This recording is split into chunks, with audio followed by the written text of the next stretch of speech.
Je possède un berger allemand. Pouf pouf. Je suis possédé par un berger allemand. Depuis que cet animal partage ma vie, j'ai entendu proférer tant de sottises racistes à son endroit que je me sens tenu aujourd'hui de faire une mise au point. Parmi les retombées calamiteuses des ridicules événements estudiantins de mai 1968, un certain nombre de lieux communs écologiques ou animaliers, qui sont autant de contre-vérités aisément démontables sans cric, continuent néanmoins de circuler parmi les anciens combattants de ces monomes, qui les répandent encore en chevrotant leur béatitude babacoulante dans les sinistres couloirs en béton des maisons de la cucu moribonde. Idée toute faite, mais qui ont la vie dure. Selon lesquelles, par exemple, tout individu qui tond sa pelouse ou qui désherbe ses sous-bois est une brute herbicide. Alors que crétins chlorophyllés que vous êtes, nous n'aurions plus la moindre forêt si des générations de nettoyeurs sylvestres n'en avaient régulièrement et systématiquement extirpé les ronces et les orties. Nous n'aurions plus le moindre jardin pour vos orgies végétariennes si des lignées de sabreurs de glèbe n'avaient jamais martyrisé la terre. Ce sont, hélas, les mêmes débiles écolos, confis d'amour tremblant pour les bébés phoques et les punaises des bois, qui ont décidé une fois pour toutes que les bergers allemands étaient des bêtes féroces. Ineptie, la seule bête féroce qui existe au monde, s'appelle Marcel. Elle se tient sur ses pattes de derrière pour aller au bureau, et au lieu de se contenter de pisser autour de son territoire pour en signaler les frontières, elle préfère défendre les siennes avec des rapières et des armes à feu. Éperdue d'amour pour ces prédateurs bipèdes à béret bas qui leur jettent leurs épluchures à la gueule depuis des millénaires, les chiens ne savent que les lécher, les papouiller et leur faire la fête. Le berger allemand, qu'on a surnommé chien-loup pour foutre la trouille aux agneaux, est le plus désespérément dévoué à l'homme, lequel en profite parfois pour le dénaturer et en faire son complice de guerre, son flic privé ou son bourreau personnel. Les hordes vert de gris, de naguère notamment, se sont montrées assez expertes en l'art de dévoyer l'énergie mordante des bergers allemands vers les fonds de culotte de leurs maigres victimes. Mais des SS, il en subsiste encore aujourd'hui. Il y en a plein les pavillons de banlieue.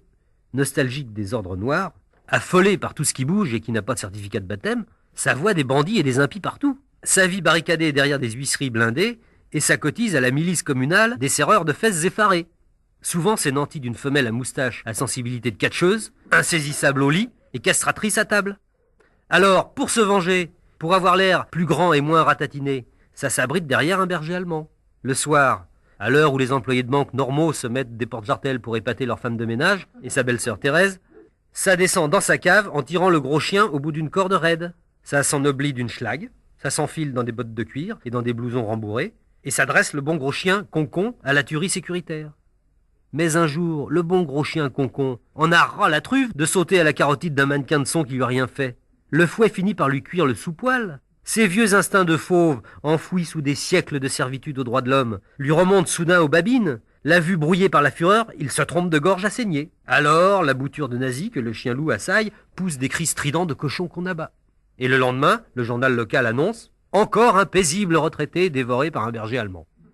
Et ça, que voulez-vous, c'est très très mauvais pour l'image de marque de Rintintin. Bien sûr, il existe, en quantité infime, des bergers allemands qui naissent aussi féroces que des fachos français. De même qu'on a vu des maquerelles wallonnes aussi plates que des morues flamandes. Mais c'est extrêmement rare, et c'est souvent le fruit de triturations génétiques de marchands d'animaux peu scrupuleux qui ne craignent pas de provoquer des dégénérescences de fin de race en accouplant à couilles rabattues des cousins encore plus germains que Dédé de Bavière et Josette de Prusse. Et puis merde, quand par malheur un berger allemand se farcit un bébé tartare dans un berceau, qui nous dit que c'est pas le bébé qui a commencé? Cessons de calomnier cet animal, qui est, à l'instar de l'infirmière de nuit de l'hôpital Marthe-Richard, le meilleur ami de l'homme. Aucune bête au monde, si ce n'est peut-être le morpion pubien, n'est aussi profondément attachée à l'homme que le berger allemand. Aucune n'est plus dévouée, attentive et patiente avec les petits-enfants qui peuvent, sans danger, lui tirer la queue, lui tordre la truffe, lui bourrer les oreilles de miettes de petits lus et lui enfoncer du white spirit dans le trou du cul à l'aide d'un tuyau de caoutchouc pour jouer aux 24 heures du Mans, catégorie clébard. Et puis, il faut le savoir, le berger allemand est le plus intelligent de tous les chiens. Le mien, par exemple, refuse absolument de faire ses besoins ailleurs que sur la pelouse. Bon, les coins graviers lui désobligent le dessous de queue, j'y peux rien. Que voulez-vous, c'est une bête délicate. Il sait cependant à quel point je désapprouve ce laisser-aller défécatoire.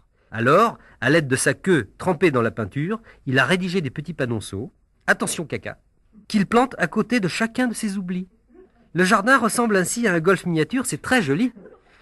Oh, je sais bien que de nombreux auditeurs ne vont pas me croire, mais je pose la question, parmi ces incrédules, combien vont à Lourdes sans rigoler ?